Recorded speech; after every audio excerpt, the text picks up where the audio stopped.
Avatar way of water మూవీలో చూపించిన సముద్రం మీద బతికే తెగ ప్రజలు నిజంగా ఉన్నారని మీకు తెలుసా? ఫిలిప్పీన్స్, మలేషియా, ఇండోనేషియాకు చెందిన బజావ్ పీపుల్ వాళ్ళ జీవితంలో చాలా కాలం సముద్రం పైనే గడుపుతారు. ఈ బజావ్ పీపుల్ సముద్రం పైన హౌస్ బోట్స్, చిన్న గుడిసెలు వంటివి తయారు చేసుకుని వాటిలోనే ఉంటూ సముద్రపు జీవులను వేటాడి జీవనం కొనసాగిస్తారు. వీళ్ళకు పుట్టే పిల్లలు చిన్న వయసు నుంచే స్విమ్మింగ్ చేయగలుగుతారు.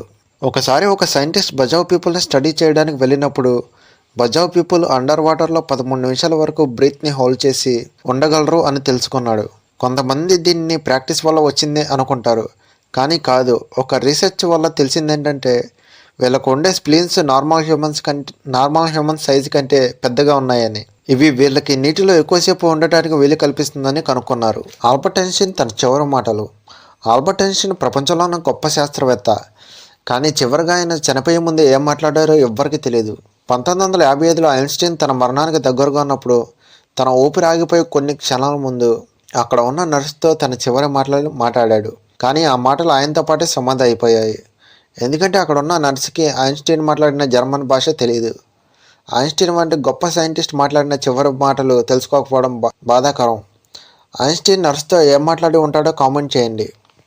హిట్లర్ వల్ల రెండో ప్రపంచ యుద్ధంతో ప్రపంచం మొత్తం సతమతమవుతున్నప్పుడు 1939 జూలై 23 ఆ టైంలో ఇండియాలో మోస్ట్ పవర్ఫుల్ పర్సన్ అయిన గాంధీ హిట్లర్కి లెటర్ రాయాలని నిర్ణయించుకున్నాడు. ఆ లెటర్లో గాంధీ హిట్లర్ని డియర్ ఫ్రెండ్ అని సంబోధిస్తూ యుద్ధం ఏ రకంగానూ మంచిది కాదని, ఆ యుద్ధాన్ని ఆపి నాన్ వైలెన్స్ని స్వీకరించాలని గాంధీ హిట్లర్ని కోరాడు. కానీ ఈ లెటర్కి హిట్లర్ నుంచి ఎటువంటి సమాధానం రాలేదు. మళ్ళీ 1940 డిసెంబర్లో గాంధీ రెండోసారి లెటర్ రాశాడు. కానీ దీనికి కూడా ఎటువంటి సమాధానం రాలేదు. అసలు ఈ లెటర్స్ హిట్లర్కి చేరాయా అంటే, ఆ టైంలో ఇండియాలో బ్రిటిష్ రూల్ ఉండటం వల్ల బ్రిటిష్ అధికారులు ఆ లెటర్స్ని హిట్లర్కి చేరనివ్వలేదని కొంతమంది భావిస్తారు. ఒకవేళ ఆ లెటర్స్ హిట్లర్కి చేరువంటే హిట్లర్ యుద్ధం ఆపేవాడంటారా? మనలో చాలామంది వీలైనప్పుడల్లా రక్తదానం చేస్తూ ఉంటారు. చాలామంది అత్యవసర పరిస్థితుల్లో కాకుండా 6 నెలలకోసారి లేదా సంవత్సరానికి ఒకసారి అనుకుని రక్తదానం చేస్తారు. కానీ బ్లడ్ డొనేట్ చేసిన డోనార్కి మాత్రం ఆ బ్లడ్ ఎప్పుడు ఎవరు ప్రాణం కాపాడుతుందో తెలియదు. కానీ స్వీడన్లో మాత్రం వాళ్ళ బ్లడ్ డొనేషన్ ఎలా ప్రాణాలు కాపాడుతుందో వాళ్ళకి తెలియజేయడానికి ఒక ఇంట్రెస్టింగ్ ప్రాసెస్ని స్టార్ట్ చేశారు. అదేంటంటే, ఒక డోనార్ డొనేట్ చేసిన బ్లడ్ని ఏదైనా ప్రాణాన్ని కాపాడడానికి ఉపయోగించినప్పుడు బ్లడ్ డోనార్ కాంటాక్ట్ నెంబర్కి టెక్స్ట్ మెసేజ్ వెళ్ళేలా చేశారు. ఈ ఇనిషియేషన్ వల్ల బ్లడ్ డొనేట్ చేసే డోనర్స్కి తమ బ్లడ్ ఒక ప్రాణాన్ని కాపాడిందనే సాటిస్ఫాక్షన్ అండ్ ఇంకా ఎప్పటికప్పుడు ఇలా బ్లడ్ డొనేషన్ చేయాలనే మొరల్ బూస్ట్ చేస్తుంది. ప్రపంచంలో మోస్ట్ ఇన్ఫ్లుయెన్స్ పర్సన్స్లో ఒకరైన పోప్ ఫ్రాన్సిస్కి ఒకటే ఊపిరితిత్తు ఉందని మీకు తెలుసా? పోప్ తన యంగేజ్లో ఉన్నప్పుడు ఆయన ఊపిరితిత్తుల్లో ఒక తీవ్రమైన ఇన్ఫెక్షన్ ఏర్పడింది. తన ప్రాణాన్ని రక్షించడానికి డాక్టర్స్ ఒక టఫ్ డెసిషన్ తీసుకున్నారు. అదే తన 2 ఊపిరితిత్తుల్లో ఒక ఊపిరితిత్తుని తొలగించడం. డాక్టర్స్ ఒపీనియన్ ప్రకారం ఒక ఊపిరితిత్తు కోల్పోయినా కూడా అది ఆయన ఆరోగ్యం మీద పెద్ద నెగిటివ్ ఎఫెక్ట్ ఉండదు. తనకు మిగిలి ఉన్న ఊపిరితిత్తుకి కోల్పోయిన ఊపిరితిత్తి నష్టాన్ని భర్తీ చేయగలుగుతుంది.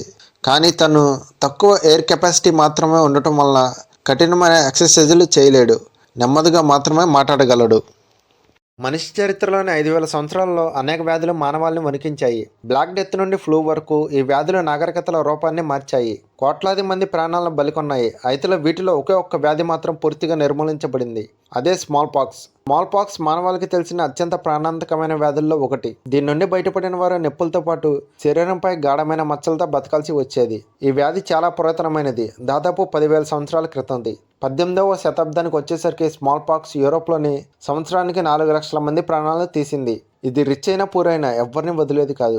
1796లో బ్రిటిష్ డాక్టర్ అయిన ఎడ్వర్డ్ జెన్నర్ కనిపెట్టిన వ్యాక్సిన్ చాలామంది ప్రాణాలను కాపాడింది. 1967లో WHO మోస్ట్ అంబిషన్ ప్లాన్ని ప్రారంభించింది. అదే స్మాల్ పాక్స్ ఎరాడిక్షన్ ప్రోగ్రామ్. దీని ద్వారా ఇంటింటికి వెళ్లి లక్షలాది మందికి టీకాలు అందించారు. రింగ్ వ్యాక్సినేషన్ అనే పద్ధతిని ఉపయోగించి వ్యాధి సోకిన వ్యక్తుల చుట్టుపక్కల వాళ్లకు టీకాలు ఇచ్చి స్మాల్ పాక్స్ స్ప్రెడ్ని ఆపగలిగారు. స్మాల్ పాక్స్ చివరిగా 1977లో సొమాలియాలో ఆలీ మావో మాలిన్ అనే వ్యక్తిలో కనబడింది.